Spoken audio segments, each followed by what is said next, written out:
Assalamualaikum warahmatullahi wabarakatuh. Saya Syahabuddin. Terima kasih banyak kerana anda berada di channel YouTube saya dan terima kasih banyak jika anda telah tekan butang subscribe. Kalau belum tekan butang berkenaan, tekan butang itu sekarang. Jika ada video-video yang bermanfaat, insya-Allah akan ada di feed YouTube anda. Baru-baru ini Ustaz Muhazzat telah keluarkan satu video yang menyebutkan tentang hukum wanita menyentuh lelaki, lelaki menyentuh wanita membatalkan wuduk. Dan dia sebut dekat situ ada isu yang agak tidak menarik berkaitan tentang Profesor Palau Sampah. Jom kita dengar video berkenaan. Moga-moga kita dapat ambil manfaat dan kita berikan sedikit ulasan.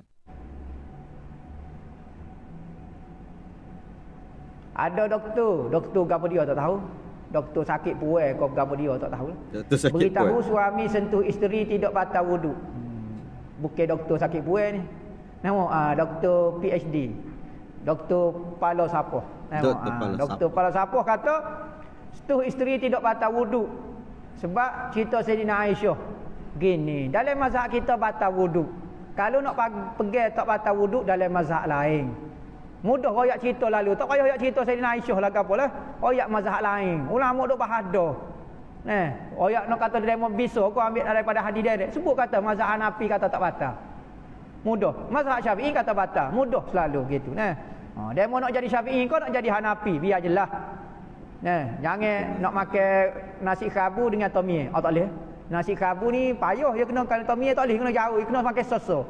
Nasi kerabu so, tomie so, baru rasa dia. Ni nak makan sekaligus, tomie tak jadi, nasi kerabu pun tak jadi. Cerita Sayyidina Aisyah lagu ni. Rasulullah bangun tahajud, maka Rasulullah kata apabila dia nak bangun tahajud, bilik Rasulullah sempit. Sayyidina Aisyah tidur meletak lagu ni. Ni tempat tidur Rasulullah. Rasulullah nak semaya, kaki duk jolok depan. Maka Rasulullah tarik kaki, belok kaki, sujud. Nak sujud. Maka kata dalam hadis tu, Rasulullah pegang kaki Aisyah, tarik, sujud. Batal. Tak batal semaya Rasulullah semaya. Rasulullah pegang kaki Sayyidina Aisyah. Cerita ini, hadis ni riwayat musim sejuk. Sayyidina Aisyah tidur pakai selimut. Maka Rasulullah pegang kaki Sayyidina Aisyah atas selimut, dalam selimut, tarik gitu. Baru Rasulullah sujud. Mana Zahir Nabi kata pegang kaki. Pegang kaki belakang sebab gini. Orang kalau pun entah jadi perawi hadis. Entah tengok popok poci-poci tengok hamba pegang tangan gini.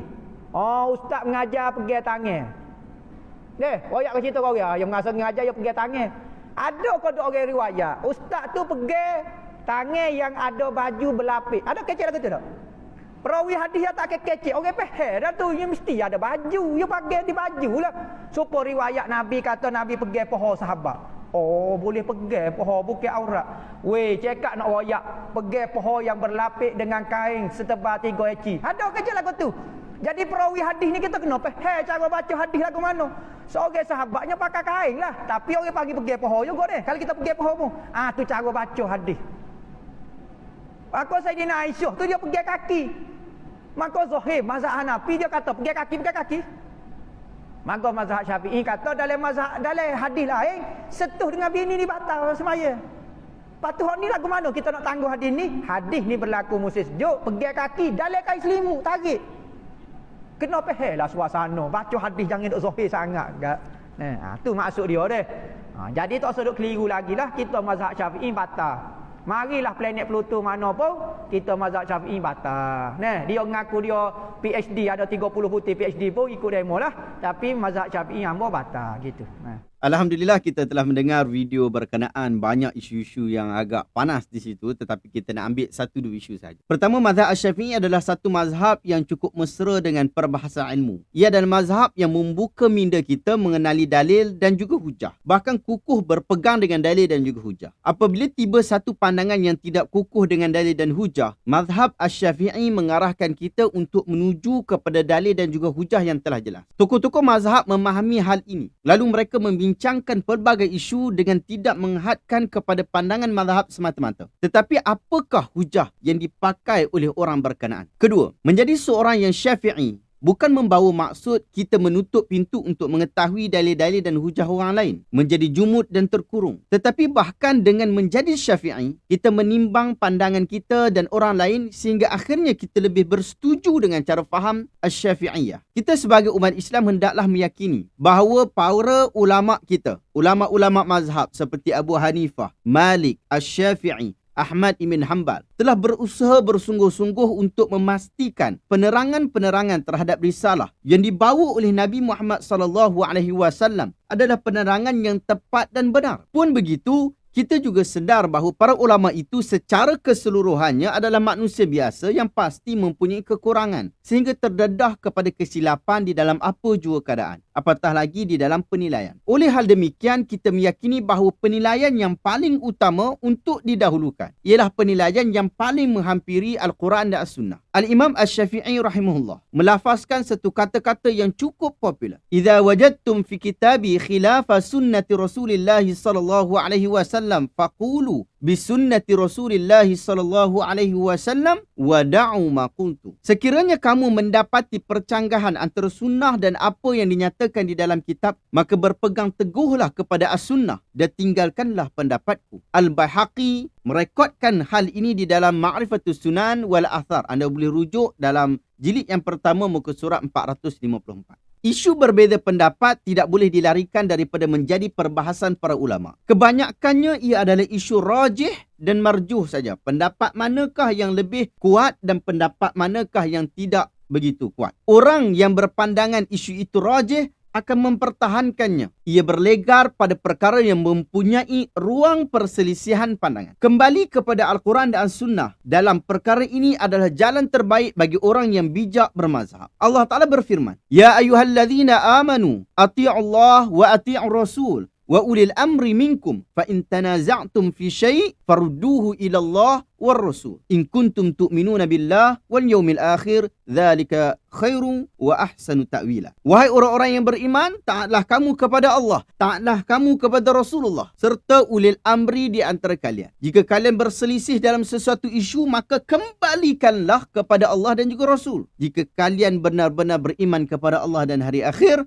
yang demikian itu lebih utama bagimu dan lebih baik akibatnya. Anda boleh rujuk dalam surah An-Nisa ayat 59. Ketiga, isu menyentuh wanita. Ini yang menarik. Membatalkan wuduk ataupun tidak. Di dalam mazhab Asy-Syafi'i rahimahullah, perbuatan menyentuh wanita tersebut membatalkan wuduk kedua-duanya. Tak kiralah lelaki itu ataupun wanita itu yang menyentuh ataupun yang disentuh. Tak kira juga dah kahwin ke ataupun belum lagi berkahwin. Bahkan kalau wanita itu telah mati ataupun lelaki itu telah mati, pasangan jantina yang berlainan menyentuh juga membatalkan wuduk. Hal ini berdasarkan firman Allah dalam menerangkan perkara-perkara yang mewajibkan wuduk. "Aw lamastumun nisa", atau kamu bersentuh dengan perempuan. Surah An-Nisa ayat 43. Ulama mazhab Asy-Syafi'i menyatakan perkataan al-lamsu di situ membawa maksud bersentuhan. Oleh itu, apa sahaja sentuhan kepada wanita akan menyebabkan terbatal wuduk. Tetapi pendapat ini tidak kukuh, tidak dipersetujui oleh jumhur ulama, tidak dipersetujui oleh 3 mazhab lagi. Kerana pelbagai bukti yang lain telah menjelaskan bahawa menyentuh wanita semata-mata tidak membatalkan wuduk. Di dalam Sahih Al-Bukhari, Aisyah bercerita, dan ini juga hadis yang disebutkan oleh Ustaz Muhaizat hafizahullah. "Kuntu anamu baina yadayya Rasulillah sallallahu alaihi wasallam wa rijlayya fi qiblatihi, fa idza sajada ghamazani fa qabattu rijlayya fa idza qama basattuhuma." Aku pernah tidur di hadapan Rasulullah dalam keadaan kedua-dua kaki aku di hadapan kiblat Rasulullah dan baginda sedang menunaikan solat waktu tu. Lalu apabila baginda hendak sujud, baginda memegang kakiku. Lalu aku pun menarik kakiku untuk membolehkan baginda sujud. Apabila baginda bangun,